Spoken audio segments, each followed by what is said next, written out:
Hey guys, तो ये class 10th NCERT chapter number 5 life process का आज दूसरा पार्ट है। आज हम इसमें पढ़ने वाले हैं कि न्यूट्रिशन इन अमीबा कैसे होता है। तो आइए जानते हैं, चलिए शुरू करते हैं आज का पहला टॉपिक, न्यूट्रिशन इन अमीबा। तो जो अमीबा होता है वो यूनिसेल्युलर ऑर्गेनिज्म होता है, ये आप सभी लोगों को पता है। तो क्या होता है कि अमीबा जो होता है वो मतलब जैसे अमीबा है, ये अमीबा के पास जब कोई फूड पार्टिकल आता है तो उसकी मतलब वो अपनी बॉडी से एक फिंगर लाइक प्रोजेक्शन बनाना स्टार्ट करता है इस तरीके का, जिसमें कि क्या होता है वो फूड पार्टिकल को रख लेता है। जैसे देखो ये रहा, जैसे ये अमीबा का स्ट्रक्चर है, इसके पास फूड पार्टिकल आया। फूड पार्टिकल जैसे ही आता है ये थोड़ी थोड़ी देर में ये फिंगर लाइक प्रोजेक्शन टाइप बनाने लग जाता है। इसको हम सूडोपोडिया भी कहते हैं। ये क्या करती है, फूड को स्टोर करने का, फूड को रोकने तक का काम करती है। उसके बाद क्या होता है, after some time food vacuole बनने लग जाता है। फूड वैक्यूल क्या होता है, जो ये फूड पार्टिकल होता है ना, इसको मतलब ये कॉम्प्लेक्स सब्सटेंस में होता है, इसको सिंपल और सॉल्युबल सब्सटेंस में कन्वर्ट कर देता है। उसके बाद जितना जो डाइजेस्टेड फूड होता है उसको तो अमीबा टेक कर लेता है। जो अनडाइजेस्टेड फूड बच जाता है वो है ना अमीबा की सेल सरफेस पे घूमता रहता है और कुछ देर बाद अमीबा उसको बाहर कर देता है। तो ऐसे होता है अमीबा के अंदर न्यूट्रिशन। तो ये जो नोट्स हैं इनके आप स्क्रीनशॉट लेके अपनी कॉपी में या किसी में भी नोट कर सकते हैं। तो चलिए नेक्स्ट टॉपिक पढ़ते हैं हम, होलोजोइक न्यूट्रिशन। होलोजोइक न्यूट्रिशन में क्या होता है, न्यूट्रिशन इन पैरामीशियम। पैरामीशियम के अंदर जो न्यूट्रिशन होता है वो कैसे होता है, जैसे अमीबा हमारा यूनिसेल्युलर ऑर्गेनिज्म था, सेम उसी तरीके से पैरामीशियम भी है। तो paramecium has a definite shape like slipper. तो आपने चप्पल देखी है, चप्पल की तरह उसकी शेप होती है, किसकी, पैरामीशियम की। तो food is moved to a specific spot. एक स्पॉट होता है पैरामीशियम के अंदर जिसको वैक्यूल बोलते हैं, मैं भी आपको दिखाऊंगा। By the movement of cilia, उसकी आसपास, उसके बॉडी के आसपास कुछ हेयर लाइक स्ट्रक्चर्स होते हैं जिनको हम सिलिया कहते हैं। वो क्या करते हैं, वो उसको मूव करने में भी हेल्प करते हैं, ठीक है। तो देखिए ये होता है पैरामीशियम। ये वो जो मैंने बताया था स्पेसिफिक स्पॉट, वो ये है। समझ में आया आपको? ये देखिए स्लीपर जैसा लग रहा है कि नहीं। हाँ, इसको बोला जाता है होलोजोइक न्यूट्रिशन। तो चलिए आइए हम 2023 में आए हुए एक सवाल के बारे में चर्चा करते हैं। Name the types of nutrition exhibit by amoeba, explain how food is taken in and digested by this organism. देखिए अभी मैंने आपको बताया था अमीबा क्या करता है, अमीबा करता है होलोजोइक न्यूट्रिशन। और अमीबा क्या करता है, फूड को मतलब अमीबा टेक्स इन फूड, वो फूड को ले लेता है using temporary finger like projection of the cell surface called, उसको क्या बोलते हैं, pseudopodia. Food vacuole are form, food vacuole बनने लग जाता है बाद में। Enzymes are secreted which breaks down. तो जब फूड वैक्यूल बनने लग जाता है तो अमीबा के अंदर एंजाइम्स निकलने लग जाते हैं जो क्या करते हैं, कॉम्प्लेक्स सब्सटेंस को सिंपल सॉल्युबल सब्सटेंस में चेंज कर देते हैं। The digested food is absorb, जो डाइजेस्ट हो जाता है फूड वो तो एब्जॉर्ब हो जाता है अमीबा में। किस में होता है, साइटोप्लाज्म में। किस प्रोसेस के द्वारा होता है, डिफ्यूजन के द्वारा। अनडाइजेस्टेड फूड जो होता है वो सेल सरफेस पे मूव करता रहता है और कुछ समय बाद बाहर फेंक दिया जाता है। चलिए बात करते हैं हम nutrition in human being. Human beings में कैसे न्यूट्रिशन होता है। सबसे पहले बात करते हैं कि ह्यूमन बींग में न्यूट्रिशन कहाँ से कहाँ तक होता है। उसमें एलिमेंट्री कैनाल से, जो कि लॉन्ग ट्यूब होती है हमारे माउथ से जुड़ी हुई है, वहाँ से लेके एनस तक होता है। तो सबसे पहले जब भी हम कोई भी चीज़ कंज्यूम करते हैं, खाना, रोटी, सब्जी, कुछ भी हम खाते हैं, सबसे पहले हमारी क्या चीज़ हेल्प करती है न्यूट्रिशन में वो देखते हैं। सबसे पहला जो हेल्प करता है वो होता है टीथ। टीथ क्या करते हैं, crushing cut off the food in smaller pieces. यानी जैसे ही हम खाना खाते हैं तो हमारे खाने को छोटे छोटे टुकड़ों में डिवाइड करने का काम कौन करता है, टीथ। उसके बाद आ जाता है स्लेवरी ग्लैंड्स। स्लेवरी ग्लैंड्स क्या करते हैं, हमारे मुंह में जो थूक बनता है, जो लार बनती है, वो क्या करती है, वो खाने में मिक्स हो जाती है। क्यों हो जाती है, ताकि हम उस खाने को ईजिली निगल सकें, सोलो कर सकें, ठीक है। सलाइवा कंटेन एंजाइम, सलाइवा के अंदर कुछ एंजाइम्स होते हैं जिसको स्लेवरी एमाइलिस बोला जाता है, which breaks down starch complex carbohydrate. जब फूड के अंदर कॉम्प्लेक्स कार्बोहाइड्रेट होता है स्टार्च की फॉर्म में, उसको वो तोड़ देते हैं, ब्रेक्स डाउन कर देते हैं, ठीक है। आइए नेक्स्ट टॉपिक पढ़ते हैं। To simple sugar tongue mixes food with saliva helps in swallowing. देखिए उसके बाद जैसे हमने खाना खाया, टीथ की मदद से वो क्या होता है, छोटे छोटे टुकड़ों में डिवाइड होता है।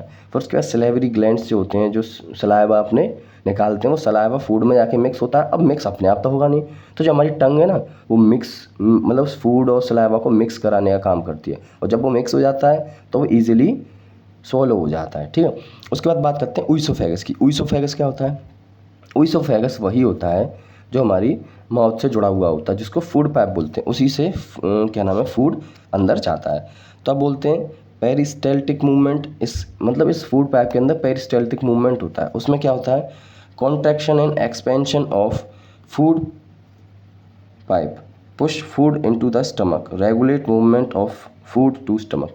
अब देखिए, हमारा जो फूड पाइप होता है वो स्टमक से कनेक्टेड होता है, ठीक है। पेरिस्टाल्टिक मूवमेंट क्या होता है? वो जो फूड पाइप होती है, देखिए मैं आपको दिखाता हूँ। जैसे ये हमारे माउथ से जुड़ी हुई फूड पाइप है, कहाँ पे है ये? स्टमक तक, ठीक है। क्या होता है, ये यहाँ से जब खाना एंटर होता है तो ये इस तरीके से मूव करती है, इस तरीके से मूव करती है कि वो जो खाना होता है उसको वो नीचे की तरफ धकेलती है। ये हमारी फूड पाइप इस तरीके से मूव करती है, ठीक है। और फिर वो जाके स्टमक में चले जाता है खाना। तो अगर हम मान के चलो उल्टे हो गए, सर के बल खड़े हो गए और हमने कुछ खाया, तो बताओ वो अंदर जाएगा कि नहीं? वो ज़रूर जाएगा। क्यों जाएगा? क्योंकि हमारी जो फूड पाइप है वो इस तरीके से मूवमेंट करती है, खाना अंदर जाना ही जाना है, चाहे आप किसी भी पोजीशन में क्यों ना खड़े हो जाएं। चलिए नेक्स्ट पढ़ते हैं। स्टमक क्या करता है? स्टमक गैस्ट्रिक ग्लैंड्स होते हैं स्टमक के अंदर जो हाइड्रोक्लोरिक एसिड छोड़ते हैं। Creates acidic medium for enzymes, pepsin, kill bacteria and germs. जो भी हम फूड खाते हैं उसके अंदर कुछ बैक्टीरियाज प्रेजेंट होते हैं, उन बैक्टीरियाज को मारने का काम करता है कौन? हाइड्रोक्लोरिक एसिड, ठीक है।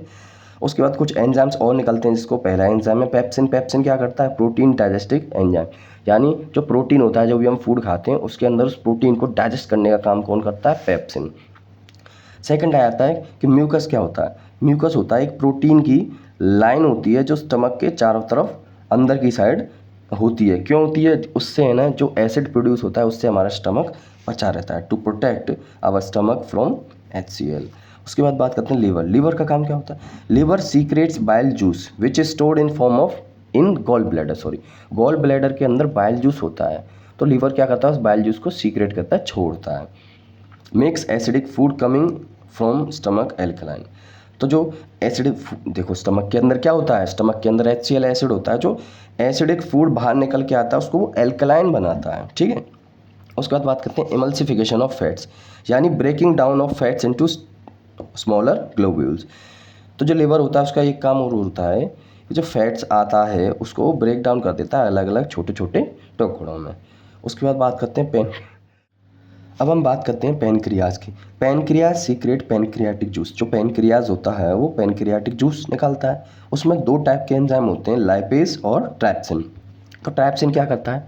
प्रोटीन को डाइजेस्ट करने में हेल्प करता है। और लाइपेज क्या करता है? Breaking down of emulsified fats. जो फैट्स आता है उसको ब्रेक डाउन करने में हेल्प करता है। उसके बाद आ जाता है स्मॉल इंटेस्टाइन। स्मॉल इंटेस्टाइन क्या होता है? कॉइल्ड, यानी घुमा हुआ लॉन्गेस्ट पार्ट होता है एलिमेंट्री कैनाल का, यानी हमारी एलिमेंट्री कैनाल में सबसे बड़ा पार्ट कौन होता है? Small intestine. Site of complex digestion and absorption of food, receive secretion from liver and pancreas, ठीक है।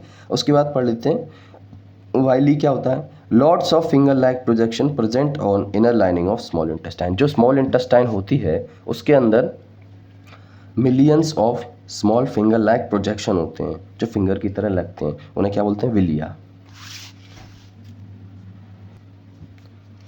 2026 में, 24 में, 22 में, 21 में, 20 में, इस सब में ये सवाल पूछा गया है और साथ ही साथ आने वाले बोर्ड्स एग्जाम में भी ये पूछा जा सकता है कि what is villi, what is the function of villi. अब इसका फंक्शन क्या होता है? ये सरफेस एरिया को इंक्रीज कर देती है ताकि एब्जॉर्प्शन और अच्छे से हो जाए और उस खाने को लेके सप्लाइड विद ब्लड वेसल की तरफ चली जाती है।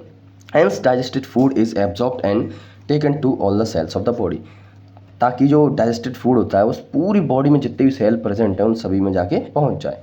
लार्ज इंटेस्टाइन, जिसको कोलन बोला जाता है, वो क्या करते हैं? अनएब्जॉर्ब फूड को लार्ज इंटेस्टाइन क्या करती है? जो अनएब्जॉर्ब फूड होता है उसको लार्ज इंटेस्टाइन में भेज देता है। कौन भेजता है? स्मॉल इंटेस्टाइन, ठीक है। उसके बाद वो लार्ज इंटेस्टाइन क्या करती हैं? वो absorb more water from this material, यानी जो फूड होता है जो अनडाइजेस्टेड होता है वो स्मॉल इंटेस्टाइन से लार्ज इंटेस्टाइन में जाता है। लार्ज इंटेस्टाइन क्या करती है, उसमें प्रेजेंट जो और भी वाटर वगैरह होता है उसको वो एब्जॉर्ब कर लेती है, और जो बाकी बचा हुआ मटेरियल होता है उसको रिमूव कर देती है एनस के द्वारा। एनस क्या होता है, exit of waste material via anus is regulated by the anus स्प्रिंचटर।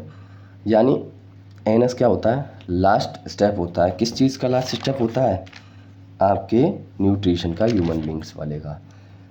Anus के द्वारा जितना भी वेस्ट मटेरियल होता है वो निकल जाता है, सब आप लोग जानते हैं। तो आज की वीडियो में बस इतना ही था। अब आपसे मिलेंगे नेक्स्ट पार्ट में, इसी चैप्टर के नेक्स्ट पार्ट में मिलेंगे हम आपसे। और आपको कोई भी और किसी चीज़ की रिक्वायरमेंट है तो आप कमेंट बॉक्स में बिल्कुल बता सकते हैं। बाकी हमारे चैनल से जुड़े रहिए और साथ ही साथ इस वीडियो को अपने फ्रेंड्स तक शेयर कीजिए। चलिए मिलते हैं आपसे नेक्स्ट वीडियो में। हमारे चैनल को सब्सक्राइब करके ज़रूर रखिएगा। जय हिंद।